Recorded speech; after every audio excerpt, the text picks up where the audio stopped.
Error হয়, তিন রকম এরর আছে। একটাকে বলে গ্রস এরর, একটাকে বলে সিস্টেমেটিক এরর, একটাকে বলে র্যান্ডম অথবা প্রবাবল এরর। প্রথমে দেখো তাদের ডেফিনিশন সম্বন্ধে বলা হচ্ছে। গ্রস এরর মানে কি? গ্রস এরর মানে হচ্ছে যেগুলো মেইনলি হিউম্যানস এর জন্য হচ্ছে, আমার জন্য হচ্ছে, তোমার জন্য হচ্ছে। These are called as human errors. Gross errors are mainly human errors. যেমন মিসরিডিং অফ দ্য ইনস্ট্রুমেন্ট। আমরা অনেক সময় দেখবে ওই 75 আর 57 এর মধ্যে গন্ডগোল করি, ঠিক আছে? অনেক সময় ধরো 875 আছে, আমি মুখে বলছি 857, ঠিক আছে? তো এইগুলো this all are part of our gross error, তাই তো? Incorrect adjustment, improper application of the computational and computational mistakes. Improper application হতে পারে, ভুলভাল অ্যাপ্লিকেশন আমরা করতেই পারি। সিস্টেমেটিক এরর কোনগুলো? হচ্ছে shortcomings, inherent shortcomings of the instrument, মানে ইনস্ট্রুমেন্টের মধ্যেই যদি কোনো দোষ থাকে। গ্রস এরর হলো তোমার আমার জন্য, গ্রস, ঠিক আছে, মানুষের জন্য। সিস্টেমেটিক এরর মানে সিস্টেমের জন্য, ইনহেরেন্ট যেটা থাকে সিস্টেমের মধ্যে, যেমন ডিফেক্টিভ অথবা worn out parts, effects of environment on the equipment and user, ঠিক আছে? যেমন effect of environment on user কিরকম হতে পারে? ফর এক্সাম্পল, ধরো যদি গ্রীষ্মকাল হয়, গ্রীষ্মকালে জেনারেলি আমাদের বডি একটু অ্যাক্টিভ বেশি থাকে, আর শীতকাল যখন আসবে দেখবে আমাদের বডির ইনঅ্যাক্টিভিটি বেড়ে যায়, ঠিক আছে? এই বডির অ্যাক্টিভিটি ইনঅ্যাক্টিভিটি এই অনুযায়ী কিন্তু রিডিংও ডিফার করে যায়। রিডিং কিরকম ভাবে ডিফার করে? ফর এক্সাম্পল, আমরা যখন রিডিং নিই, আমাদের একটা রিডিং নিতে হয় রাত্রি 12টার সময়, জানো তো?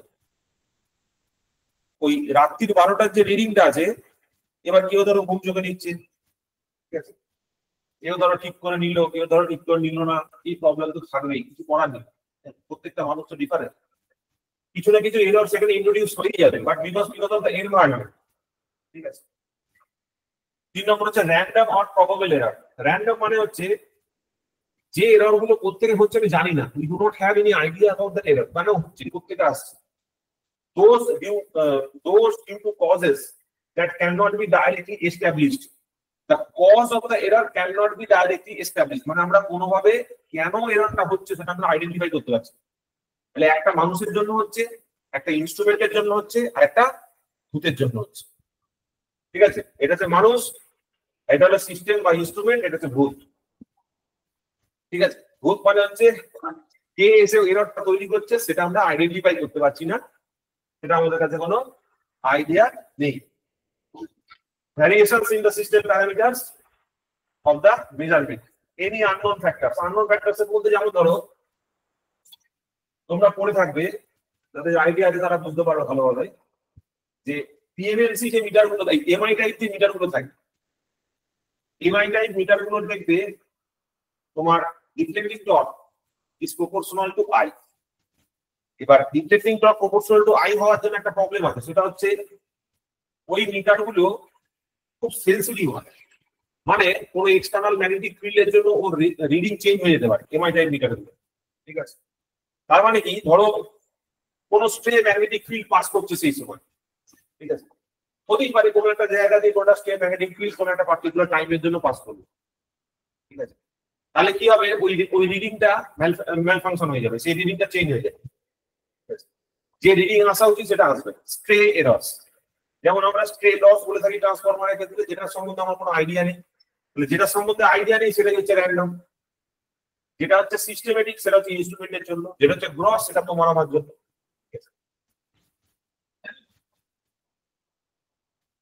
তাহলে এইটা হয়ে গেল ব্যাপার। তাহলে সিস্টেমেটিক এররটা ছিল সিস্টেমের জন্য, তার আবার 3টে ভাগ, একটা হচ্ছে কনস্ট্রাকশনাল, একটা হচ্ছে এনভায়রনমেন্টাল, একটা হচ্ছে অবজারভেশনাল, ঠিক আছে? কনস্ট্রাকশনাল এরর মানে কি, সিস্টেমটা তৈরি করেছি, কিছু একটা ভুল, কোন একটা ওয়ার্ন আউট পার্টস ইউজ করেছি, পার্টটা ধরো খারাপ হয়ে গেছে, স্প্রিং ধরো খারাপ হয়ে গেছে। এনভায়রনমেন্টাল কন্ডিশনস এর জন্য কিছু প্রবলেম হতে পারে, আমি চোখে ভুল দেখেছি, প্যারালাক্স এরর হতে পারে। So all this problems add up. Gross error কোন কোন কারণে হতে পারে? স্যার একটা জিনিস, আগেরটা যেটা বললেন এই দেখা অবজারভেশনের জন্য, ওটাতে তো অ্যাকচুয়ালি হিউম্যান এরর হওয়ার কথা। হিউম্যান হওয়ার এরর কথা হয়, তবুও এটাকে সিস্টেমেটিক এররের মধ্যেই ফেলা হয়। এটাকে সিস্টেমেটিক এররের মধ্যে খারাপ। ধরো ওই যেহেতু মানে কাঁচের জন্য হচ্ছে ওই জন্য অবজারভেশনাল এররের মধ্যে ওটাকে ফেলে দেয়। দেখো এরপর আরো লেখা আছে, আরো ডিটেলসে লেখা আছে। তাহলে গ্রস এরর কোনগুলো হচ্ছে? Error due to human mistake, incorrect adjustment, improper application, wrong calculation and mishandling of the instrument. So these are all the 5 reasons. ঠিক আছে, বিশ্বাস করতে পারবে না এখানে যতগুলো পয়েন্ট আছে প্রত্যেকটা পয়েন্ট থেকে একটা একটা করে কোশ্চেন এসেছে। মানে এরকম একটা কোশ্চেন দিয়েছে, বলেছে incorrect adjustment is part of which type of error? Gross error, systematic error, random error, none of the above or both A and B. এরকম ভাবে কোশ্চেন দিয়েছে। এই পয়েন্টগুলো তুলে তুলে কি বলতে চাইছি বুঝতে পারছো? এই ইন্ডিভিজুয়াল পয়েন্টগুলো তুলে তুলে আলাদা আলাদা করে কোশ্চেন দিয়েছে। একটা কোশ্চেন দিয়েছে which of the following is not a gross error বলে এরকম 5টা টাইপ দিয়ে দিয়েছে, দিয়ে নিচে একটা অন্য কোনো এরর দিয়ে দিয়েছে, র্যান্ডম এরর দিয়ে দিয়েছে। ওই জন্য আমাকে প্রত্যেকটা টার্ম মনে রাখতে হবে। গ্রস এরর মধ্যে কোনগুলো পড়ে? হিউম্যান মিস্টেকস এর জন্য হতে পারে, ইনকারেক্ট অ্যাডজাস্টমেন্টের জন্য হতে পারে, ইমপ্রপার অ্যাপ্লিকেশনের জন্য হতে পারে, আমি রং ক্যালকুলেশন করলে হতে পারে, ঠিকভাবে ইনস্ট্রুমেন্টটা হ্যান্ডেল করতে না পারলে হতে পারে। So this are all the reasons. কি করে দূর করব? Take more than one reading, একটা বেশি দুটো রিডিং নাও, ডিফারেন্ট অবজারভার, আলাদা আলাদা অবজারভার কে দিন নাও, switch on and off the instrument, switch একবার সুইচটাকে অন করে আবার অফ করো, বা অফ করে অন করে অফ করো। Loading effects must be avoided. Loading effect একটা খুব বড় প্রবলেম যেটা জেনারেলি গ্রস এররের ক্ষেত্রে দেখা যায়। লোডিং এফেক্টটাকে চেষ্টা করা উচিত যাতে অ্যাভয়েড করা যায়, যেখানে মিটারটাই লোড হিসেবে কাজ করে। লোডিং এফেক্ট মানে হচ্ছে যেখানে meter itself is behaving as a load, ঠিক আছে, দ্যাট ইজ নট ডিজায়ারেবল, তাই না? আমরা কখনোই চাইবো না যে মিটারটাই লোড হিসেবে কাজ করুক। সিস্টেমেটিক এররের মধ্যে আমরা প্রথম ভাগ করেছিলাম কনস্ট্রাকশনাল এররকে। কনস্ট্রাকশনাল এরর কেন কেন হতে পারে? ডিউ টু ইনহেরেন্ট শর্টকামিংস, মিটারের নিজস্ব এররের জন্য, defective part, worn out part, error due to loading effect and misuse of instrument. So এতগুলো রিজন থাকতে পারে কনস্ট্রাকশনাল যে এররটা আছে তার জন্য, ঠিক আছে, সিস্টেমেটিক কনস্ট্রাকশনাল এরর। নেক্সট দেখো কি করে দূর করব? কনস্ট্রাকশনাল এরর দূর করতে গেলে proper instrument suitable for application use করতে হবে। তুমি ধরো একটা কোনো এসি অ্যাপ্লিকেশনের ইনস্ট্রুমেন্ট আছে, তুমি সেটা ডিসিতে ইউজ করে ফেললে, ঠিক আছে, তাহলে ইমপ্রপার অ্যাপ্লিকেশন করা যাবে না। অ্যাপ্লাইং কারেকশন ফ্যাক্টরস, ওই যে বিভিন্ন আমরা মিটারের ক্ষেত্রে কারেকশন ফ্যাক্টর ইউজ করতাম, ঠিক আছে, কারেকশন ফ্যাক্টরস আর determining amount for the instrument error. Instrument error reduce করার জন্য কারেকশন ফ্যাক্টর দিয়ে মাল্টিপ্লাই করতে হবে। Calibrating the instrument against standard, একটা ইনস্ট্রুমেন্টকে একটা স্ট্যান্ডার্ডের এগেইনস্টে ক্যালিব্রেট করাতে হবে for the constructional error. Next হচ্ছে এনভায়রনমেন্টাল এরর। এনভায়রনমেন্টাল এরর কিভাবে হতে পারে? স্ট্যাটিক এররের মধ্যে ডিউ টু টেম্পারেচার হতে পারে, হিউমিডিটি, স্প্রে ফিল্ডস এর জন্য হতে পারে, বায়োমেট্রিক প্রেসারের জন্য হতে পারে, error due to magnetic and electrostatic fields এগুলোর জন্য হতে পারে, ঠিক আছে। This are all the environmental error. কি করে দূর করব? এয়ার কন্ডিশনিং সিস্টেমটা ভালো রাখতে হবে, মানে আমাদের যেখানে মিটার গুলো থাকবে সেখানে এয়ার কন্ডিশনিং ইউজ করতে হবে। Hermetic ceiling of the components, মানে কোন রকম ভাবে আউটার ম্যাগনেটিক ওয়েভ যাতে ভেতরে প্রবেশ না করে সেই জন্য ব্যবস্থা করতে হবে। ম্যাগনেটিক সিলস প্রোভাইড করতে হবে। অবজারভেশনাল এররের মধ্যে কোনটা পড়ে? একমাত্র প্যারালাল এররটা, প্যারালাক্স যেটা এরর রয়েছে সেটা অবজারভেশনাল এররের মধ্যে পড়ে, সিস্টেমেটিক অবজারভেশনাল এরর। কি করে দূর করব observational error? By placing a mirror over the scale, ঠিক আছে, একটা কাঁচ যদি আমি মিররের উপর প্লেস করে দিই তাহলে প্যারালাক্স এররটা দূর করা যাবে, ঠিক আছে। তো এইটা হয়ে গেল ডিফারেন্ট টাইপ। তার মানে একটা হলো কি কি, তাহলে কটা টাইপের এরর হলো বলো ভাই সকল? কি কি এরর পেলাম বলো? কি কি এরর পেলাম তাহলে?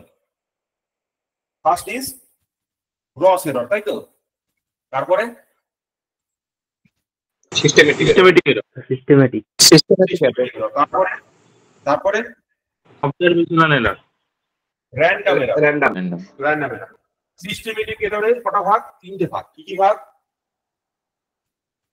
প্রথমে বললাম সিস্টেমেটিক এররের 3টে ভাগ। কি কি ভাগ? প্রথমে বললাম কনস্ট্রাকশনাল এরর। 2 নম্বর কি দেখলাম?